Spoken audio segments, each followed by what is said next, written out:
Magandang umaga sa inyong lahat at ngayon ay darako naman tayo sa subject na mission and church planting at nasa lesson 5 na rin tayo. Kung malala ninyo nung last session natin ay sinabi ko sa inyo na ang pastor mismo ang pinakasusi para maging mission-minded ang buong congregation, ang buong church. Kung hindi kayo ang head pastor, medyo mahihirapan kayo nun. Kailangan mong i-seek ang direction of the Lord kung paano mo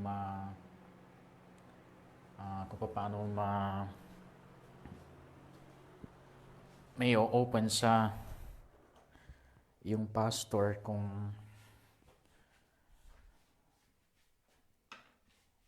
paano may open sa pastor mo na ang dating ay hindi ka demanding, yung dating mo ay hindi ka nagmamagaling. Kasi karamihan sa mga head pastor, lalo na kung mayroong edad na, hindi yan open sa suggestion. Akala niya yan, siya lagi ang tama, siya lagi ang magaling. So, kung ano yung nakasanayan na nila na gawin sa church, mini-maintain na lang yun. Yan ang karamihan sa mga medyo may edad na pastor. Hindi kagaya sa mga baguhan na open sila sa kung saan pwede lumago ang church. Ngayon, advantage mo kung ikaw yung head pastor.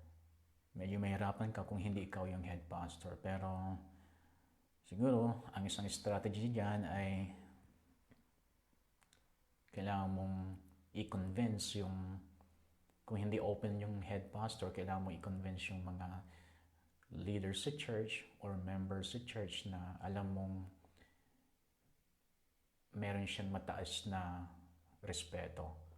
At kung yun ang magsasabi kay pastor ay mahirap niyang tanggihan. So siguro yung mga kaibigan niya sa church ay maging close ka sa kanila at sa kanila mo i-share yung vision about the mission. Yan. Pero kung ikaw ang head pastor, sabi ko sa inyo noon, ang pinakaunang hakbang mo dyan kung yung church na hawak mo ay hindi siya mission-oriented, then umpisan mo yan sa pag-enlist ng team members. Kasi kailangan ma-delegate yung ibang gawain when it comes to starting a mission team. Kasi hindi mo kaya lahat. Pag ikaw ang head pastor, hindi mo kaya lahat. Kailangan mo mag-select ng magiging members sa, sabihin natin, pwede natin sabihin na mission committee or mission team or mission department. So, kung walang team kasi mahirapan ka. Kailangan mong bumuo ng isang team. At mamaya tuturuan ko kayo kung paano yan gagawin. Isa pang magagawa mo is to preach about mission. Siguro kailangan mong laanan lagi ng isang Sunday kasi 4 naman na Sundays sa isang buwan. Yung ibang buwan ay 5 Sundays. Siguro naman kahit isang Sunday lang yung pag ilalaan mo para i-preach yung tungkol sa evangelism, soul winning. Then, lakipan mo ng mga testimonies para ma-impart sa congregation yung heart of a mission. Then, you need to invite missionary to speak, to preach sa inyong church. Kasi iba pa rin yung dating pagka ang nag-preach ay talagang active sa mission. Iba ang dating. Ang mga missionaries kasi pagkakagaling lang yan sa mission, on fire yan. So, para para ma-ignite yung congregation, mag-invite ka ng missionary na magpipreach. Kahit na hindi siya monthly, o gawin mo doon sa isang buwan na 5 Sundays, o ilan mo yung last Sunday sa isang missionary. Malaking tulong yan sa church pagka nakapag-invite tayo ng mga ministers na mayroong heart na mag-mission. And then, pag meron kayong mabalitaan na mission conference, crusade, mga ganyan, so kailangan mong dalhin doon yung mga prospect team members or kahit na yung mga ibang church members na nanlalamig kasi sa crusade pwede silang ma-revive doon. Pwede silang ma-revive doon sa mga ang preaching kasi is about salvation. So pwede silang ma-revive doon. So nakakatulong yan yung pag-attend sa mga crusade or conference about mission. Then, syempre sa prayer meeting, isama ninyo yon. Isama nyo ang pagpipray sa inyong community and then pagpipray doon sa pinaplano ninyong mission team or mission department. Kailangan maisama sa prayer yon. At madalas, kung sino yung nakakarinig ng prayer, sila yung possible na kausapin ng Lord na maging team member. So, kailangan talaga maisama sa prayer yon. And most of all, syempre, the pastor must be the example. Yung pastor mismo dapat nagre-reach out siya. At meron siyang maipapakita sa congregation na, ito yung na-win ko, ito yung dinidisciple ko, ito yung na-develop ko ang kanyang Christian life, ito naging leader ito, bahagi ako sa paglago niya. So, the pastor must be example. Hindi pwedeng walang maipakita yung pastor na result or evidence na siya nga ay mission-minded. Okay, so ngayon, i-emphasize ko yung kahalagahan talaga ng pagkakaroon ng mission team or mission department. Kapag wala ito, talagang hindi organized. Ang disadvantage to pag walang mission team ay ang mangyayari kung maisipan lang, doon lang. Pero pag mayroong mission team kasi or mission department at mayroon silang specific mission statement at saka mayroon silang clear-cut job description at saka doon sa kanilang job description, isa doon ay to bring awareness to the congregation about the mission, about winning the lost. So, ang kanilang pinaka-goal ay gawing aware ang buong congregation tungkol sa kahalagahan ng pag-reach out. So, kung mayroong mission department na gagawa yan, edi malaking bagay yon. Hindi na gagawin ng pastor. Although doon sa team ay kasama ang pastor, pero iba pa rin na mayroong mga umaalalay sa kanya para hindi isipin ng mga church members na nag-iisa lang siya. Kasi iba yung dating pagka sa pulpito ay may mga iba silang naririnig liban sa pastor tungkol sa kahalagahan ng isang bagay. Okay? So, i-share ko muna yung mga ibang bagay na ito bago natin talakayin yung purpose ng or the benefits of yung pagkakaroon ng mission department. So may mga Tandaan niyo ang mission department, para siyang extension of the pastor and church administrative board. Kasi may mga times, halimbawa, na may kailangang i-preach ang head pastor at hindi niya masyadong nabigyan ng emphasis yung mission, then kahit doon man lang sa announcement sa church, papasok ang isang member of the mission department sa church to announce something about mission, then malaking bagay yon. And then sa individual conversation sa mga members na hindi masyadong close ni pastor at sa mga hindi niya close na members ay nasasabihan sila about the mission through the mission department. So malaking bagay yon. So extension talaga ng pastor yung mission team para maiparating sa buong congregation yung kalagahan ng pagkakaroon ng regular mission, regular reaching out to the unbelievers. So, ang pinakamagandang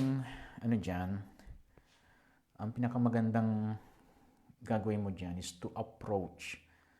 Kung gusto mong bumuo na ng team, you need to approach those individuals doon sa church ninyo na mayroon kang nakikita sa kanyang passion for souls, passion for evangelism, passion for soul winning, passion for discipleship making, passion for going to other places for a specific mission. Then approach mo yung mga members na ito. Kasi pag may silang passion, then potential sila to become a member of the mission team. Hindi, pag bumubuo ka ng mission team sa church, hindi mo pwedeng ihalo dito yung mga malamig ang pananampalataya. Yung mga malamig sa pananampalataya, dalhin sa crusade, pero hindi sila pwede sa team. Yung mga nakikita mo na sa church na meron ng mga evidence na sila ay passionate sa pag-win ng unbelievers. Yung mga meron nang maipapakitang evidence na meron na silang na-disciple. Meron na silang natulungang lumago sa pananampalataya. Pero kung wala yung mga ganon, ang pinaka-importante dyan, meron silang passion to reach out. Huwag mong ihalo yung mga ang passion lang nila is to worship. Walang problema doon kung yun ang kanilang passion, pero hindi sila pwede sa mission department kung puro worship lang ang ginagawa. Okay, so ang isasama sa mission department, sa mission team, sa mission committee ay yung mga may passion for winning souls and making disciples. Sila yung mga nararapat na isama. So you need to approach them. Totoo, nakakatulong yung pag-announce sa pulpito, ina-announce yung plano na ganito, bubuo tayo ng mission department. Nakakatulong yon. Pero, iba pa rin yung resulta kapag i-approach mo sila individual. Kasi, pag nasabi mo kasi sa isang tao yun, na-feel niya sa kanyang sarili na importante siya. Na-feel niya na kailangan siya. Pagka in-announce kasi sa church, feeling ng iba para doon lang sa mga existing leaders sa church. So, yun ang disadvantage ng puro announcement yung ginagawa. Ang dating sa congregation ay para lang sa mga existing leaders. So, iba pa rin yung magiging dating sa mga members kapag na-approach sila individual, kahit na i-announce na sa church. Maraming beses ko na naranasan, pag in-announce mo, may mga hindi nagre-react. At kapag hindi mo na na-follow up yung iba, wala na. Pero pag na-follow up mo, doon mo marirealize, interesado rin pala sila. Naghanap lang ng ng ano ng privacy na masabi sa individual. So kailangan talaga 'yon na i-approach sila. Wag niyong i-underestimate yung effect ng pag-approach sa mga individual pagdating sa kung nangangailangan tayo ng leadership sa church.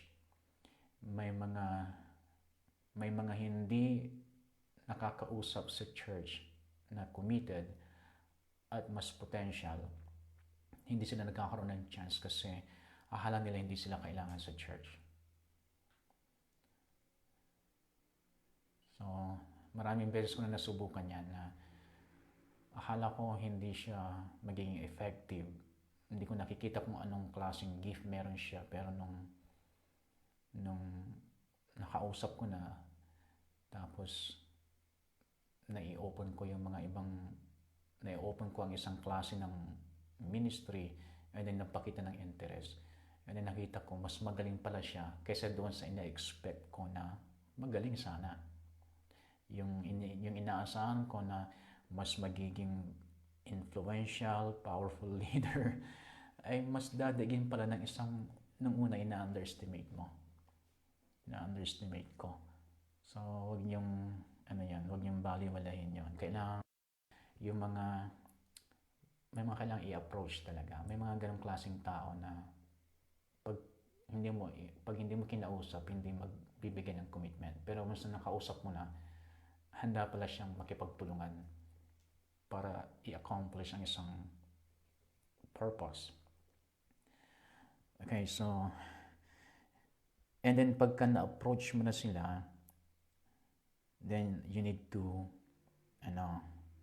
share the vision. You need to cast the vision. Kasi doon sa pag-cast ng vision, mas ma-on fire sila doon at mas magiging malinaw ang purpose ng team kung bakit binubuo. So you need to share the vision clearly. You need to share the purpose. You need to share the direction, the possible result. You need to show them their specific role, kasi ang mga iba gusto pero nag-aalangan dahil hindi na alam kung kaya nila yung role na ibibigay mo sa kanila. So you need to show the role of each one of the sa mga na-recruit. So kailangan mong ipakita sa kanila ng malinaw kung ano yung eksaktong pinapagawa mo sa kanila para hindi sila matakot at hindi sila mag-alangan, para maging mas fruitful sila. And then you need to, para makadagdag sa spiritual fire nila, you need to lead them to intercede. You need to lead them to pray for the lost, to pray for souls, to pray for a specific community, and then to pray for the team. So, kailangan nila yon para mas ma-on fire sila. And then, pag okay na yung team, then oversight naman. Kailangan ma-oversight. Kailangan mag-provide ng oversight na mo-monitor kung nasaan na ang team, kung naka-step forward na ba sila, habang nasa kalagitnaan sila ng pag-accomplish sa isang goal, mga possible problem nila. So, kailangan ma-monitor sila. Kasi pag hindi na-monitor yung team na binubuo, mamamatay yung passion nila. Tapos, pag hindi na i-remind yung direction ng team, ay talagang hindi yan magpapatuloy. So, based on experience, talagang kailangan dinidiligan ang leadership team. Pag hindi nadiligan yan, and ewan ko bakit may mga ganong leaders na hinihintay yung tapik ng kanilang leader. Hinihintay nila yung lambing, hinihintay nila yung push. Hinihintay nila na sila ay paalalahanan kahit na naalala naman nila. So may mga ganong leaders talaga. So, kailangan maging patient tayo doon. Sa akin minsan, dahil sa dami na rin ng aking natitrain na leaders, minsan yung mga hindi fruitful ay sinasadya kong hindi i-follow up kasi mas nangangailangan ng maraming follow up yung mga fruitful kasalukuyan. So, at saka minsan nakikinig ako sa direction ng Holy Spirit. May mga leader talaga na pag pinalok mo sa time na yon ay hindi ready, hindi open yung kanilang heart para tanggapin yung sasabihin mo sa kanila sa time na yon, kaya masasayang lang din yung panahon. Kaya kung gusto ko nang i-follow up ang isang leader tapos biglang mayroong parang pangalanganin kong gawin, ay minsan ay tinitake ko yon as a direction from the Holy Spirit na hindi pa talaga ready yung ipa-follow up ko sa time na yon. So, ang ginagawa ko yan, time sana na ibibigay ko sa kanya for follow-up, din ibibigay ko doon sa mga masigasig na nagpo-produce ng maraming results para mas maging fruitful. Pero pinagpipray ko na lang yung mga leaders na magising sila, na-realize nila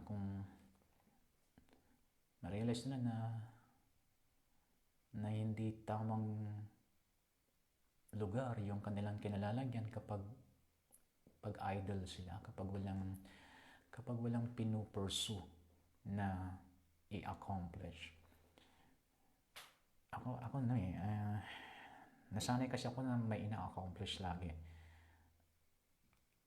Ayaw nang naka-neutral lang. Ayaw ko nang pag na-accomplish ko ang isang bagay, tumitingin ako kaagad ng susunod. Gusto ko lagi mayroong tina-target. Gusto ko lagi mayroon akong ma-accomplish. Kasi pag wala kang ina-accomplish, nakakapanghina eh. Saka makakaramdam ka ng pagkasawa. Yung parang ayaw mo na tuloy. Yan, parang then minsan mararamdaman mo parang walang saysay. Parang walang saysay yung araw mo. Parang walang saysay yung mga na-accomplish mo na tuloy pag wala ka nang ina-accomplish na panibago. Yan, so kailangan i-motivate natin yung mga nasasakupan natin. Okay?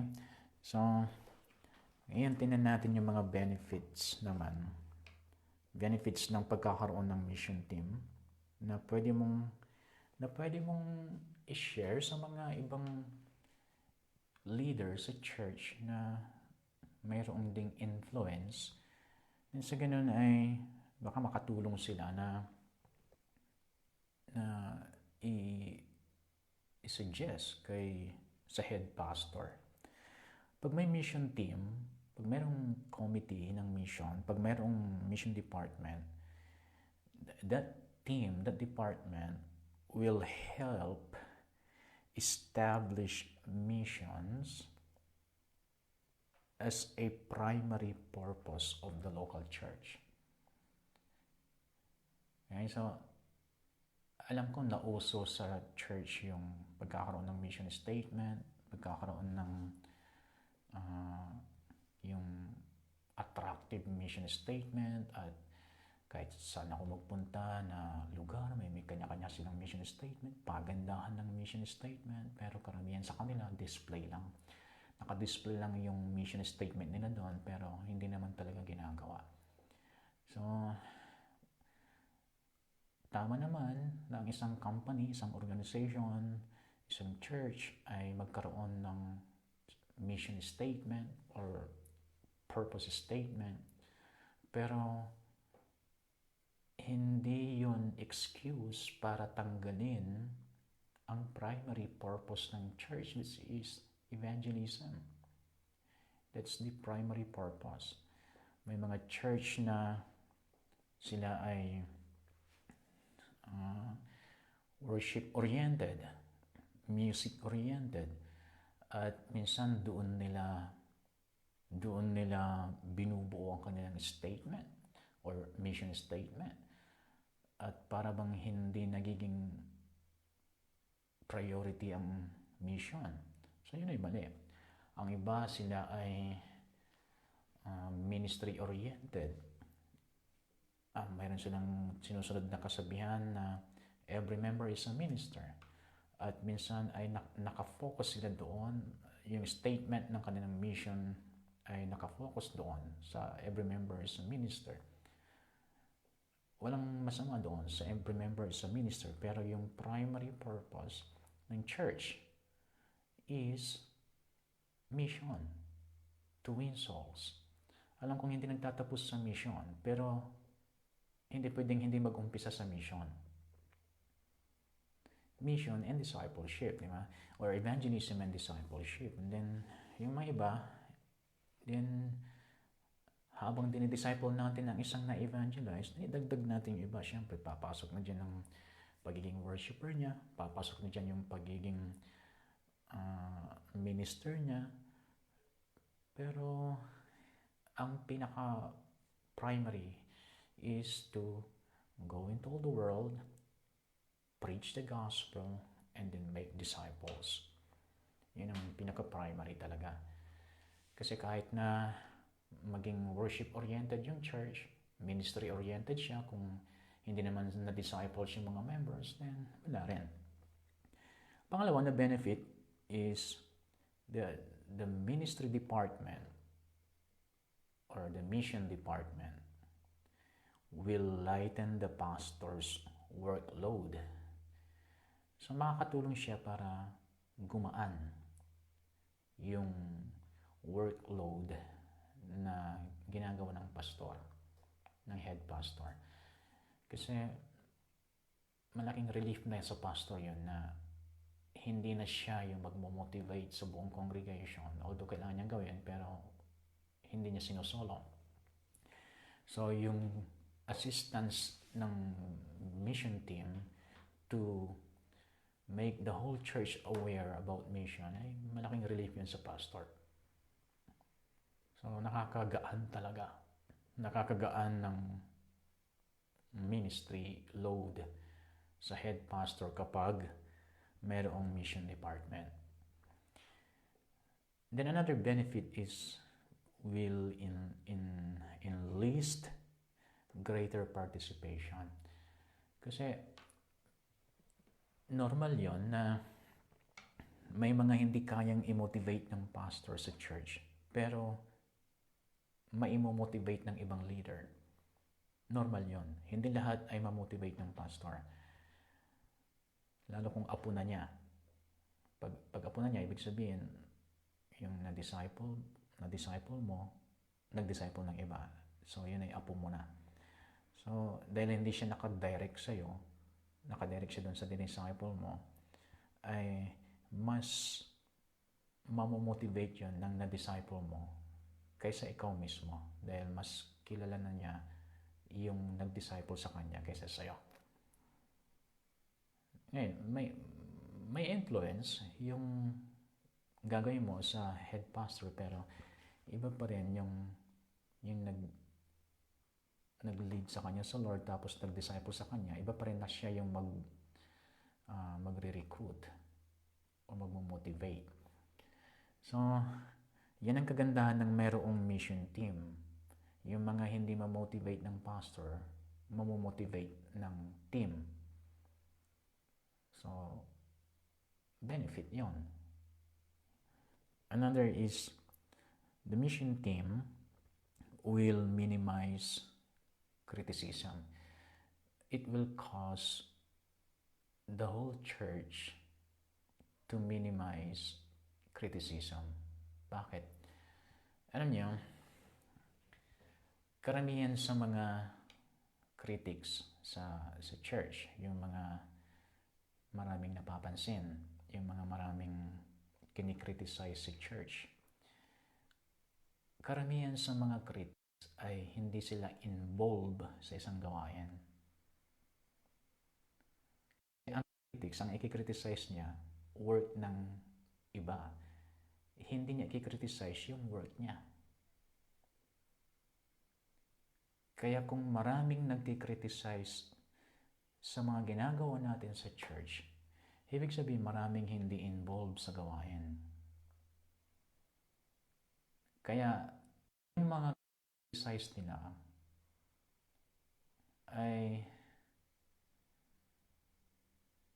baka naman magawan natin ng paraan na sila ay ma-involve din sa gawain. Nang sa ganon ay ma-realize nila na ganon pala ang nasa gawain, na hindi lahat makikita mo. Kasi madaling husgaan ang isang leader sa kanyang ginagawa na hindi mo naman ginagawa. Pero kapag ikaw na ang nandoon, doon mo ma-realize gaano pala kahirap yung ginagawa niya. Kaya, eto, paalala lang, huwag tayong basta-basta nagkikriticize sa ginagawa ng iba kasi iba yung ikaw mismo ang gagawa. Halimbawa, tinayo yung mga sa social media, tinayo yung mga comment ng mga tao sa mga nagtitrending na videos. Halimbawa sa nadisgrasya, minumura, kinukutya yung mga driver, maging yung mga hindi marunong mag-drive, sumasawsaw na rin. So, bilang isang hindi marunong mag-drive, madaling mag-criticize ng ibang marunong mag-drive. Pero pag ikaw na mismo nandoon sa sasakyan na magdadrive, na doon mo marirealize. So, basta't ang point ko dito, para ma-minimize yung criticism sa loob ng church. Then, kahit pa paano ma-minimize, ay try natin silang i-involve sa gawain. At ang napakagandang pag-involvean sa kanila, kung nakikita mo naman na meron silang passion, ay yung kung saan sila magiging mas fruitful, which is sa mission department. Okay, so yun pa rin, pinaka-purpose pa rin is to minimize the criticism. Another benefit is the mission department it can help bring a clearer understanding of every member's personal responsibility to fulfill the Great Commission. Okay, so hindi lang ma-motivate, kundi matulungan ng buong church na magkaroon ng kaliwanagan tungkol sa Great Commission na iniwan ng Panginoon sa atin, which is to go, preach, make disciples. So sila ay magbibigay ng emphasis sa kalagayan ng Great Commission na ito. And then syempre, the entire church will benefit. Bakit ko sinabing the entire church will benefit? Kasi pagka ang mission department ay okay na yung flow ng kanilang pagkilos, syempre sa bawat dadagdag na panibagong members or maybe kung malayong lugar yung napuntahan nila pagkakaroon ng daughter church, ang buong church ay masaya pag mayroong bagong members or bagong daughter church. Parang lang yan, parang sa isang pamilya. Pagka marami na yung magkakapatid at buntis ulit ang nanay, minsan nagkakaroon na ng hindi magandang usapan. Pero pag lumabas na yung baby, napapawi lahat. Nakakalimutan lahat. Ang focus ng lahat nandun sa baby. At yung baby nagbibigay ng kagalakan sa buong pamilya. So, noong una, parang ayaw ng mga kapatid kasi marami na sila. Pero nung lumabas na yung baby, nag-benefit ang lahat. Naging masaya ang lahat. Ang mga iba doon, kapag medyo masyado siyang napamahal doon sa bata, ay dahilan nun kung bakit mas lalo siyang sisipag sa kanyang trabaho bilang suporta niya doon sa bata. So, ganun yun sa church. Pagka mayroong mga bago na idadagdag sa church, may mga biglang sisipagin din.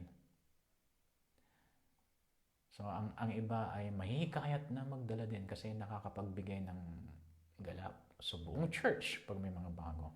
At kung sila ay nakapag-start ng outreach, tapos eventually naging daughter church, talagang nagbibigay ng saya at sigla yon sa buong church. Ang malaman nila na meron na pala silang outreach sa isang lugar.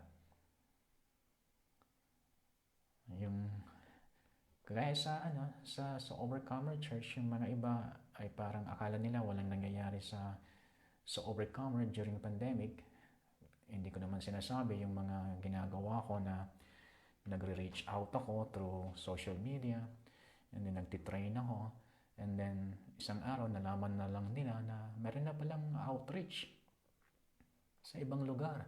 At nung nalaman nila na active yung mga Overcomer members doon, ay ang mga iba ay nahikayat na gawin din. Ang mga iba ay tuwang-tuwa. Hindi lang mga iba, lahat ng nakaalam tuwang-tuwa na may mga outreach na pala sa ibang lugar kahit na may pandemic. So, ang mga iba walang ginawa during pandemic kasi akala nila ay ang church ay doon lang sa kanilang building. Kung walang building, hindi tuloy ang gawain ng church. So, mali yan. So, napatunayan ko sa amin, sa buong Overcomer Church, na hindi pa lahat lang ang pandemic sa pagtupad ng ating mission. Kahit anong mangyari, kahit ano pang dumating na sitwasyon ng ating lipunan, the mission is still the same. Kahit anong mangyari, we can still reach out, and we can still preach, and we can still make disciples. Kung walang nadi-disciple ay spiritual irresponsibility lang yun. Nakakalimot sila kung ano ang ginawa ng Panginoon sa kanila. At nakalimutan nila yung sakripisyo ng mga dating nag-i-impluwensya sa kanila. Kaya hindi nila ginagawa sa iba. Yan. So, bibigyan ko kayo ng yung mga idea sa pag-perform ninyo ng department, mission department, mga practical ideas makatulong sa pag-perform nyo ng mission team. Ito yung isang tanong na tinatanong ng mga gustong mag-form ng mission department. Yung tanong nila ganito: how large should the mission team be? How large should the mission team be? So, gaano kalaki, gaano karami ang membership ng team na aking bubuuin? Okay, so ito yung mga idea na makakatulong sa inyo dahil hindi tayo pare-parehas ng size ng church. Kung hindi ako nagkakamali, may iba sa inyo na bago pa lang yung church niya. So, hindi effective doon yung style na gagawin ng iba na ang church ay established na tapos nasa syudad pa. So, iba rin yung sistemang i-apply doon. Ito ay yung pagbuo ng mission department ay nakadepende siya sa size ng church natin. Okay? So, This depends upon the size of the church and its mission's involvement. Siyempre, depende rin kung gaano siya ka-aktibo sa mission na. Kasi kung kahit maliit pa yung church, pero kung dati nang involved yan sa mission, then maybe kailangan ng malaking department. Kasi involved na, hindi na masyadong problema. Pero kung maliit pa lang yung church, tapos hindi siya gaanong nagre-reach out, so siguro mga 2 to 3 team members ay okay na. Depende yan sa size ng church at depende sa size ng community. The mission team may have as few as 3 members. Sabi niya dito, few as 3 members. Yung sinabi kong 2, kasama kasi yung pastor, kaya 3 yun, 3 members siya. Hindi pwedeng hindi kasama ang pastor sa mission department. Yan, so, yan, plano ko yan na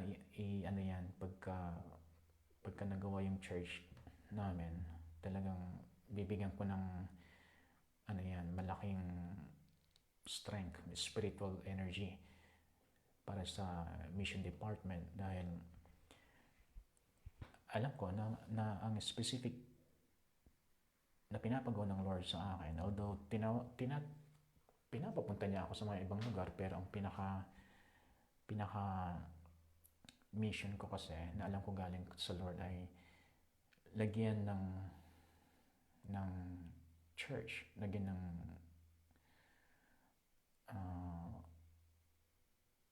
bawat bayan, bawat syudad ng Pangasinan ay mag-establish ako ng local church. At merong 48 na bayan dito sa Pangasinan, 48 na bayan. At noon pa man, nung ako'y nasa Rema pa, diyan sinabi sa akin ng Lord yun. Pero hindi ko in-accomplish, hindi ko pinursuka agad kasi hindi ako sure na magagawa ko. Siyempre, batang-bata pa ako noon. Basta ako'y nag-concentrate lang sa go and preach lang. And then, dumating ang time na I need to make disciples. And then, nung ginawa ko yon, hindi ko namalayan na na-establish na palang church. Nung ako'y nag-start na mag-disciples, then doon nag-start yung church. And then naalala ko, nung na-start na yung church, established na, then nire-remind ng Lord sa akin maraming beses, yung sinabi niya sa akin nung ako'y nasa Rema, na based on Jeremiah 1:10. Kasi nag-rema din sa akin yung verse na yan, Jeremiah 1:10. So, nung nabasa ko doon yung to build and to plant, hindi ko ma-explain, pero alam ko kung anong pinapagawa ng Lord sa akin. That one day, I will build a church that will plant churches. So, yan na nagiging malinaw lang nung unti-unti ko nang pinupurso. Luminaw ng luminaw. Hanggang sa ngayon, malinaw na kung ano talagang pinapagawa ng Lord sa akin. Ang mag-establish ng local church sa bawat bayan ng Pangasinan. So, 48 churches ang kailangan kong establish. Hindi ko kaya yon. Kaya kailangan kong mag-build ng strong mission department na not just to go and preach, but to go and preach and make disciples and plant churches. At alam ko sa ibang bayan ng Pangasinan, hindi na ako mismo ang mag-i-establish ng church doon, kundi yung mga madi-disciple ko, yung mga matitrain ko, sila na mismo ang mag-i-establish ng church sa kung saan sila dadalhin ng Panginoon. At tulad ngayon sa ibang group na na-establish ko through social media, ay wala pa akong nakikitang potential na maging leader na local pastor. Wala akong nakikita sa kanila, but most of them are potential leaders. Kaya kahit na hindi ko sila namomonitor ng madalas, tuloy-tuloy yung gawain. Ang katunayan, yung mga bagong group namin ngayon, dinaig na nila yung Santa Barbara. Mas active na sila kaysa sa Santa Barbara. Mas active na yung mga new groups kaysa sa mga old groups. At yan ay challenge ko sa mga leaders natin na nandito sa group na ito. Yan ay challenge sa inyo. Nilampasan na kayo ng mga panibago kong na disciple. Samantalang mas marami akong panahon na naibigay sa inyo. Mas nakasama ko kayo. Halos araw-araw magkakasama tayo para ma-disciple ko kayo. Itong mga bago na dinisciple ko sa social media lang. Facebook at Messenger lang. Pero mas active na sila kaysa sa inyo ngayon.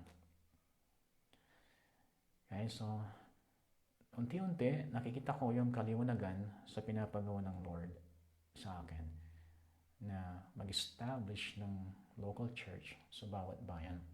Kaya para ma-accomplish yun, sa ngayon nakikita ko ay kailangan ng department, kailangan ng team, kailangan ng committee na tututok sa target na yan to establish churches. Nakakonsentrate sa mission. Okay, so dito, sabi niya dito is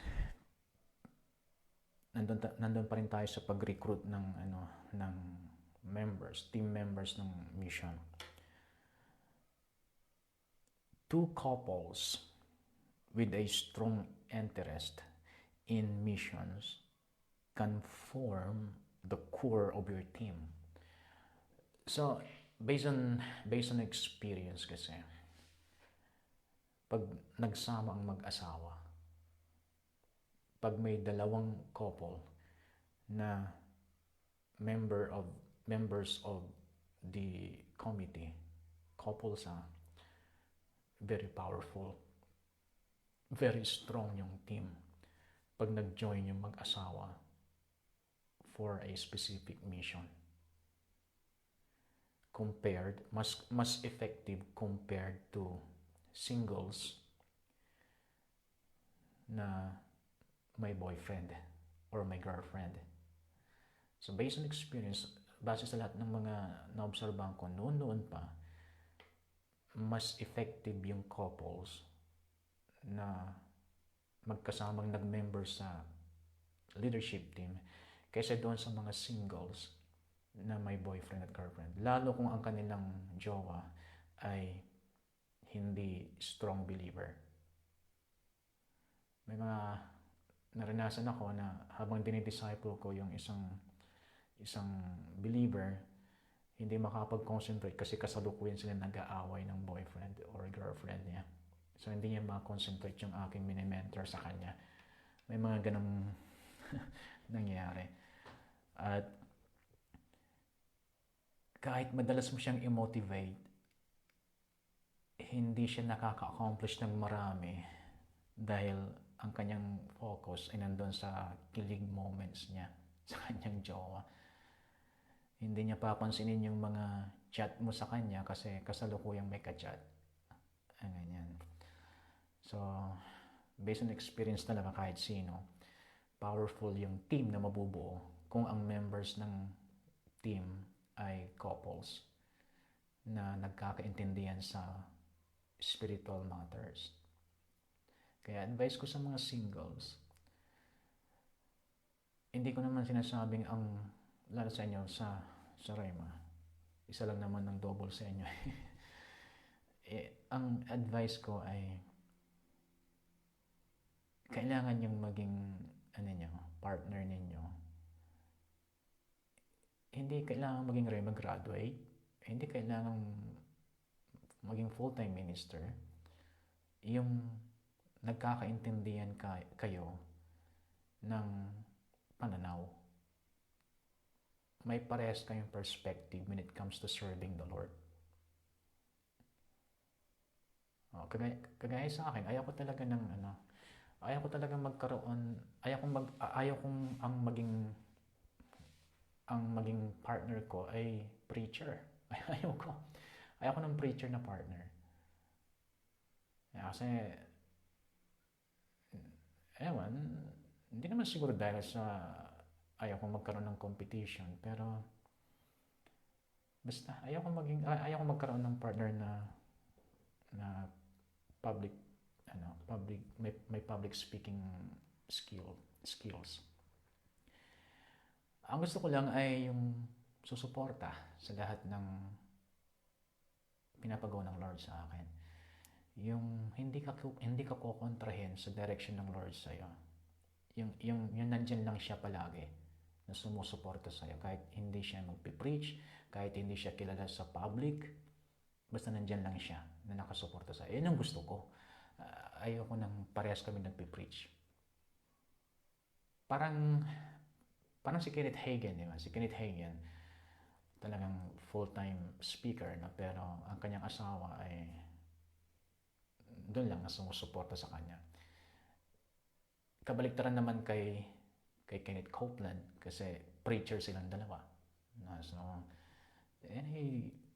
ang importante diyan, preacher man o hindi, parehas kayo ng perspective. Kasi Kenneth Hagin at si Oretta, parehas lang sila ng perspective about faith, about Holy Spirit, about ministry, about serving the Lord. Hindi, ganun din si Kenneth Copeland at saka si Gloria Copeland. Parehas lang sila ng perspective sa lahat ng bagay. Ang problema dyan, kung preacher ka, tapos preacher din siya, pero hindi kayo magkaparehas ng perspective. O pag nag-preach ka, akala niya pinapanarigan mo siya. Kaya pag magpipreach din siya, paparinig din sa'yo. Ang problema dyan, kung sa bahay niyo may pulpito din, palakasan na lang ng boses. Mag-uusap kayo, preaching. Sigawan. So, ang advice ko sa inyo, yung magkaparehas kayo ng perspective when it comes to serving the Lord. Nasa ganoon, maintindihan niya yung time ninyo na ibibigay niyo to serve the Lord. At maintindihan mo rin siya sa kanyang time na ibibigay sa Lord para maglingkod. Kasi pag hindi kayo parehas ng perspective tungkol sa paglilingkod, mag-aaway kayo niyan. Pipigilan ka niya. At maraming ganyan na nangyayari. Nang sila ay single, naglilingkod. Pero nang may asawa na, pinagbawalan na. Okay? And then, usually, the larger the church, the larger the mission team needs to be. The more na lumalaki yung church, syempre, the more na dapat lalaki din yung mission team. However, you will find that the larger the group, the more difficult it is to find a time where everyone can meet. Yung nga lang ang problema, yan ang naging problema ko rin dati, nagpaparami ako ng leadership team. Habang dumadami yung team members, ay mas na lang umihirap i-gather. Kasi hindi magkakaparehas ng schedules. Sa pagpunta at sa pag-uwi, hindi kayo magkakaparehas. Naranasan ko nga kakalabas pa lang namin kasi ang style ko dati, lalabas ko yung mga gusto kong i-disciple. Kasi nakita ko na sa time na yon, doon sila makukuha ng sanlibutan kapag hindi ko iti-take advantage yon.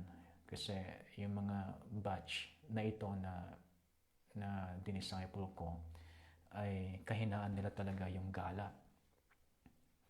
Mahilig gumimik ang mga ito. So, pag hindi ko sasabayan yon, ay baka hindi ko makuha yung time nila. Pero makukuha ng sanlibutan. Pag niyaya sila na pumunta dito, pumunta doon, gala nga gala. Ito yung gala batch. So, nilalabas ko lagi ang mga yan at para mabuo yung yung close relationship para kung ikaw ay magsabi ng isang bagay ay hindi mahirap para sa kanila natanggapin kasi may relationship.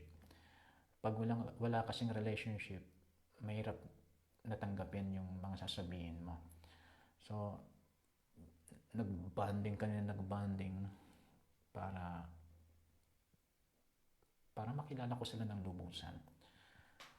And then may mga nangyayari minsan na hindi pa kayo masyadong nag-i-enjoy sa labas.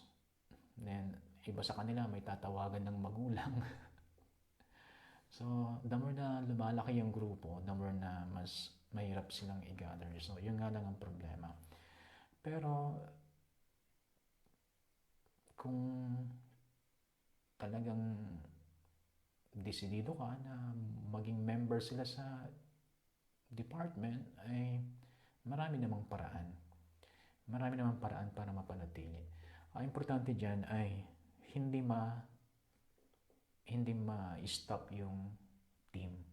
Kailangan continuous na magkakaroon ng mission team sa church na patuloy na magpo-fulfill ng primary mission ng church, which is to go and make disciples. Okay, so then a mission team with 4 to 6 members is quite manageable. Totoo nga. 4 to 6 members, napakadali pa yan. Pero pag pinalampas mo pa 7, 8 hanggang 12, ay it takes deeper skills na yan pagdating sa managing people. Kailangan mag-upgrade na ng training para ma-manage mo ang mas higit pa sa 6. Ang mga iba nga, dahil sa talagang bihasang-bihasa sila, sobrang husay na nilang mag-manage ng tao, maabot sila ng hanggang 20 plus, 30 plus. Ako napaabot ko sa 30 plus pero hindi ko na kaya. Hindi ko na na-maintain yung mga iba. Napalitan na lang ng ano.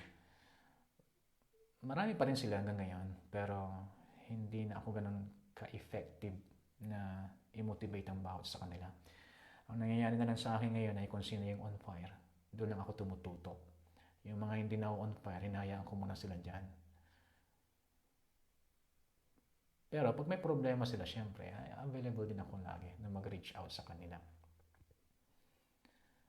Basta sa akin ngayon, dahil sa sobrang dami na nilang leaders ngayon sa amin, ang aking attention ay nandoon sa mga kasalukuyang on fire.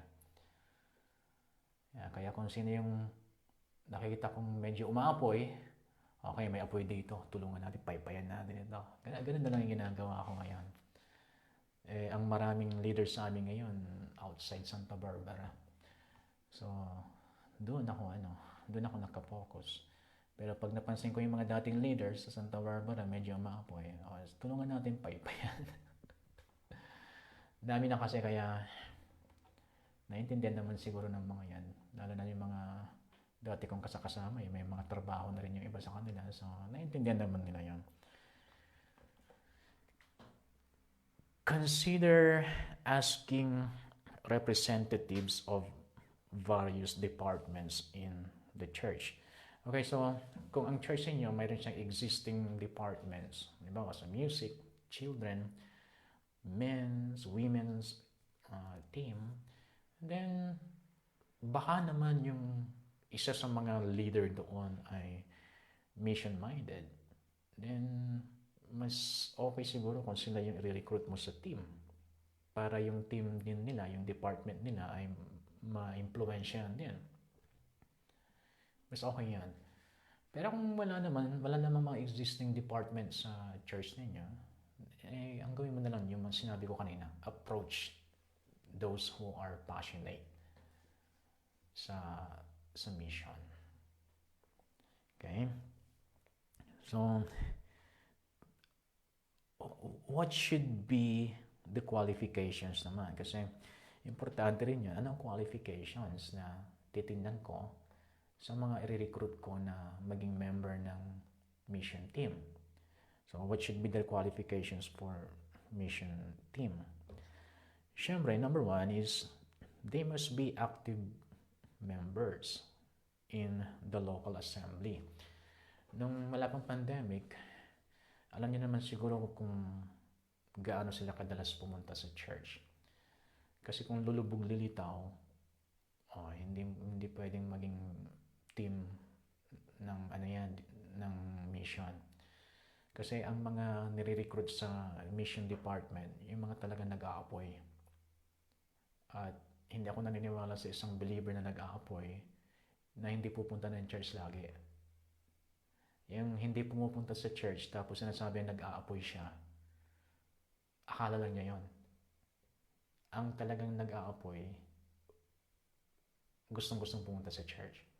Kaya nung wala pang pandemic, kumusta yung attendance niya? Okay, so yun ang number one na qualification. Dapat regular na nag-attend yan sa church. Pangalawa, they must demonstrate a cooperative spirit, willing to follow as well as lead. So kailangan may cooperative spirit sila. Pag sinabing cooperative spirit, not just to follow, but to lead. Kasi magkaiba yun eh. Magkaiba yung cooperative ka to follow, mas mahirap na yung to lead. Pero syempre, pagka-follower ka, madali kang maging leader. Pero, pag sabi kong madali, ibig sabihin, compared sa iba na mas mahirapan. Sa'yo, hindi masyadong mahirapan kasi alam mo na eh. Alam mo na kung paano, kung saan mo sila dadalhin kasi pinanggalingan mo na. Pero it takes more effort to lead than to follow. So you must be, yung team member ng mission ay cooperative siya, meron siyang heart to follow as well as to lead. So kailangan makitaan mo siya ng leadership potential. And then number 3 qualification is, although hindi pa siya skilled as a leader, yung meron siyang potential. Kasi karamihan naman sa mga tinrain kong leaders ay nakitaan ko lang naman ng small seed of leadership. Hindi sila skilled dati. Pero nakita ko merong seed at itinanim and then nag-excel. Itinanim, tumubo, lumago, and then nagbunga. Hindi naman lahat sila ay skilled kaagad. Tinitingnan lang natin yung seed of potential. Number 3 is at least one member should demonstrate organizational ability. Iba kasi yung ability to lead sa ability to organize. Bibigyan ko kayo ng example, no? Kasi yung halimbawa, yung group na binuo ko, nung pinagsama-sama ko yung tatlo na merong passion at mayroong public speaking ability. So pinagsama-sama ko sila as core leaders. And then may isinama ako na alam kong willing siya pero hindi ko pa nakitaan. Although meron siyang hindi lang nakukultivate sa ngayon, pero alam ko meron siyang public speaking ability, pero compared sa 3 na pinagsama-sama ko ay medyo mataas yung level na yung tatlo. Pero itong isa ay hindi masyadong develop yung kanyang public speaking ability. Pero isinama ko siya sa leadership. So lagi kong pinag-iisipan paano siya babagay sa tatlong ito. And then pinagpipray ko paano siya gagamitin ng Lord. And then tinry ko lang naman na ilagay siya sa organizing. Na-surprise ako ng gusto dahil sobrang galing niya pala when it comes comes to organizing, sa organizational skills. And then, nung in-appoint ko siya doon as organizer, bumulusok yung membership sa isang bayan na nabuo, and then pinush ko siya na i-organize ang group sa isang bayan. Then lumago ng lumago. At katangay, mas active yon. Mas active yung bagong inorganize niya kaysa doon sa sa dating group niya. Mas maraming kasi tinitingnan ko yung mga notification sa akin, mas active yung mga members doon kaysa yung group na tinutukoy ko. So, nakita ko meron siyang ability to organize. Yeah, so ang magandang member ng mission team, yung magkaka-organize siya. Yung meron siya, hindi siya, kahit hindi siya makitang magaling mag-organize, pero at least she or he can organize. Alam mo kasi, ang daming magaling mag-preach, but they cannot organize. Ang daming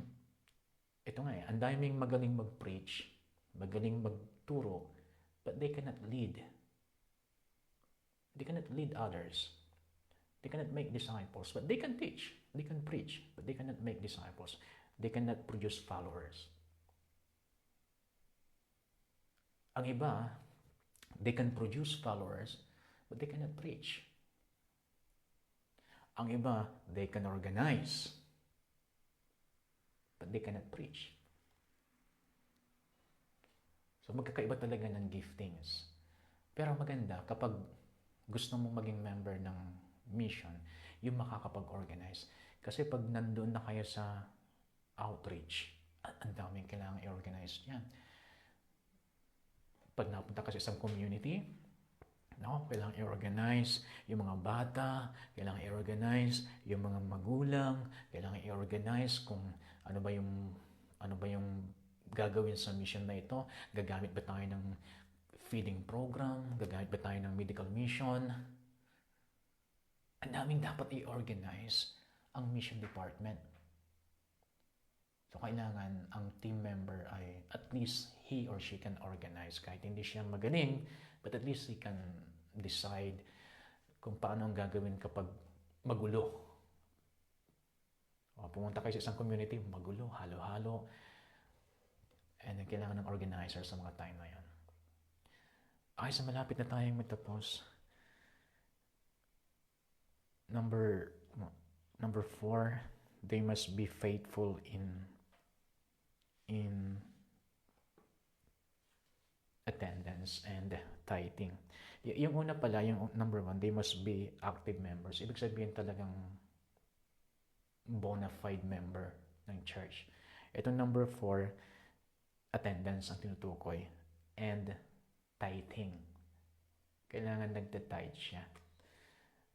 So, pag mahirap kasing turuan ang isang tao pag hindi niya kontrolado ang bulsa niya. Mahirap. Ang napansin ko lang sa tao, kapag mahal niya ang pera, ay mahirap kunin ang commitment niya. Mahirap kunin ang commitment ng isang taong mag-serve sa Lord kapag kuripot. Okay, so ngayon dito muna tayo magtatapos. You're blessed.